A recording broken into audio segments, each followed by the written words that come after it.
When you look at the global data on human longevity, Japan consistently sits at the very top. But the real metric we need to pay attention to isn't just the sheer number of years lived. It is the gap between lifespan, which is the total duration of your existence, and health span, which is the period of your life spent relatively free from chronic disease and debilitating disability. In the United States, that gap is widening at an alarming rate. The average American man spends the final 10 to 15 years of his life in a state of severe physical decline, dependent on a cocktail of prescription medications and suffering from a loss of basic mobility.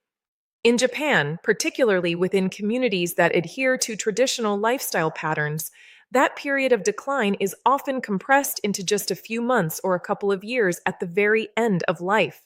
This discrepancy is not a genetic lottery. Comprehensive twin studies and epigenetic research have repeatedly proven that genetics only account for about 20 to 25% of how long and how well we live. The remaining 75 to 80% is dictated by the precise interactions between our daily behaviors, our metabolic health, our psychological framework, and our social architecture. If you want to claim an extra 5, 10, or 15 years of high functioning independence, you have to understand the specific biological and cultural mechanisms that protect the human body from premature decay. And you have to accept some deeply uncomfortable truths about how the modern Western lifestyle is systematically shortening our healthy years. To truly understand why Japanese seniors maintain their physical autonomy well into their 80s and 90s, we have to look past the superficial advice of just eating more fish or walking more. It begins with a psychological and neurological concept known as ikigai, which translates roughly to a reason for being, or the thing that makes you want to get out of bed in the morning. In Western societies, particularly in America, identity and purpose are often dangerously intertwined with a professional career. When an American man reaches 65 and retires, he frequently experiences a profound existential vacuum. His daily routine disappears, his social circle shrinks, and his sense of utility to society evaporates.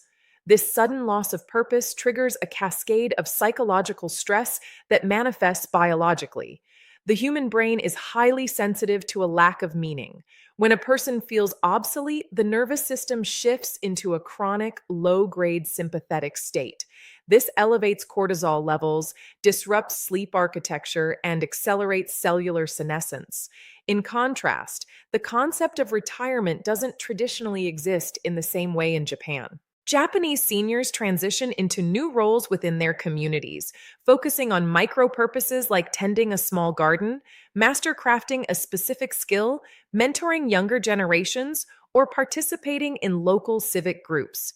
This continuous sense of responsibility and utility provides emotional stability, which keeps the parasympathetic nervous system active, reduces chronic systemic inflammation, and directly correlates with lower mortality rates from cardiovascular disease and cognitive decline. Purpose is not an abstract emotional luxury. It is a biological imperative that preserves the integrity of your vascular system and your brain. This psychological stability works in tandem with metabolic health, which is the foundational pillar of physical longevity. Right now, the modern Western world is facing a silent crisis of metabolic dysfunction, driven by insulin resistance, visceral adiposity, and chronic inflammation. The standard American diet, dominated by highly processed foods, refined sugars, and industrial seed oils, keeps the body in a perpetual state of metabolic chaos. Every time you consume easily digestible, highly refined carbohydrates, your blood sugar spikes, forcing your pancreas to secrete massive amounts of insulin to clear glucose from the bloodstream. Over decades, your cells become desensitized to this insulin, leading to insulin resistance.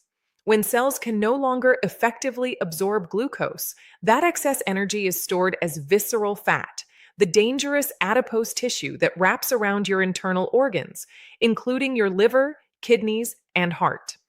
Visceral fat is not just inert storage. It is an active endocrine organ that pumps out pro-inflammatory cytokines like tumor necrosis factor alpha and interleukin 6. This state of chronic, low grade systemic inflammation acts like a slow fire inside your arteries, damaging the endothelial lining, promoting the formation of arterial plaque, and drastically increasing the risk of hypertension, myocardial infarction, and ischemic stroke.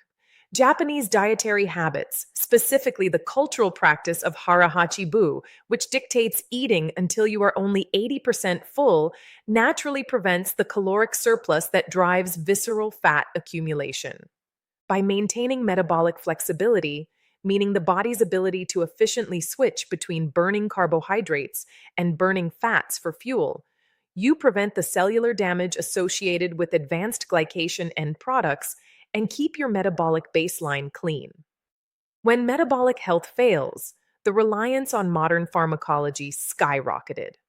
In the West, there is a pervasive and dangerous mentality that lifestyle choices can be offset by medical intervention.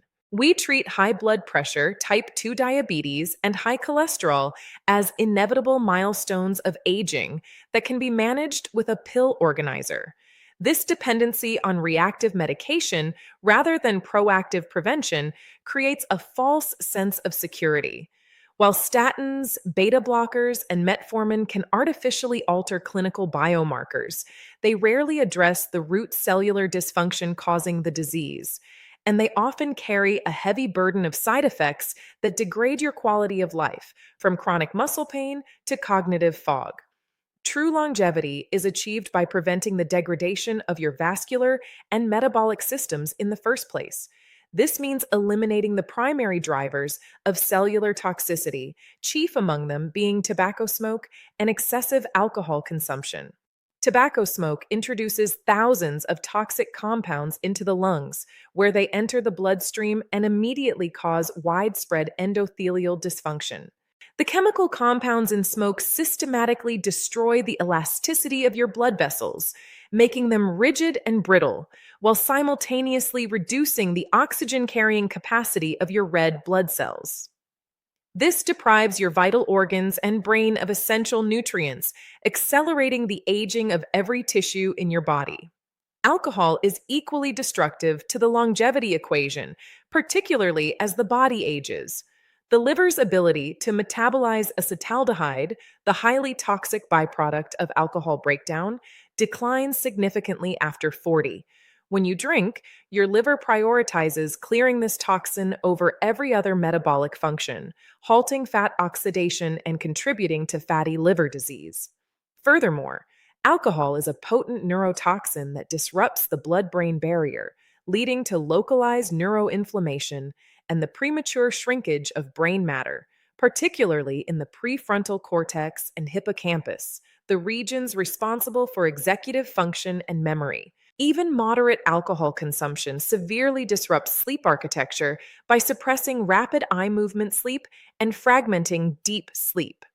Deep sleep is the precise window when your glymphatic system clears metabolic waste and beta amyloid plaques from your brain, meaning that even a few evening drinks can directly accelerate cognitive decline and increase your long-term vulnerability to neurodegenerative diseases like Alzheimer's.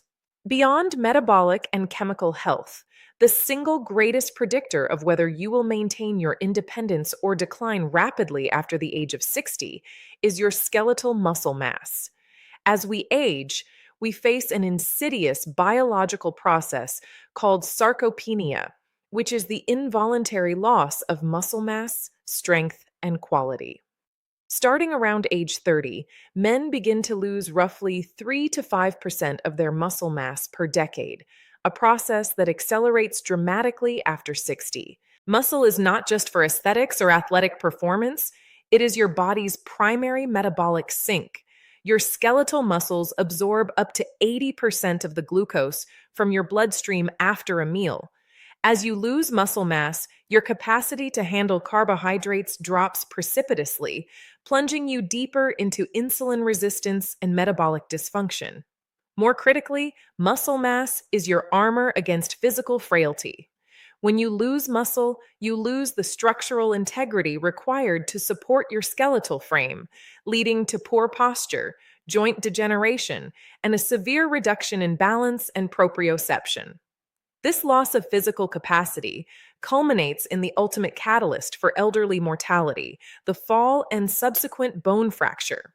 For a man in his 70s or 80s, a broken hip is often a terminal diagnosis, not because the bone itself cannot heal, but because of the prolonged bed rest that follows. The human body is exceptionally efficient. If you do not use a tissue, the body will reabsorb it. When an elderly person is confined to a hospital bed for even a few days, the rate of muscle wasting is catastrophic. They can lose up to 10% of their total muscle mass in a single week of complete inactivity. This sudden loss of muscle destroys their remaining metabolic capacity, alters their blood pressure regulation, and drastically impairs their immune system. Prolonged immobility causes blood to pool in the lower extremities, increasing the risk of deep vein thrombosis and pulmonary embolisms. It also leads to a rapid decline in respiratory capacity, making the individual highly susceptible to hospital acquired pneumonia. The physical weakness resulting from bed rest makes it incredibly difficult to regain autonomy, initiating a downward spiral of increasing frailty, institutionalization, and ultimately premature death. To prevent this trajectory, daily physical movement must be non negotiable, and it must look entirely different from the sporadic, intense workouts favored by younger demographics. The longevity seen in Japanese seniors is largely driven by low intensity, high frequency physical activity embedded naturally into their daily infrastructure. They walk to the market, they clean their own homes. They sit on tatami mats, which forces them to get up and down from the floor multiple times a day, and they spend hours gardening.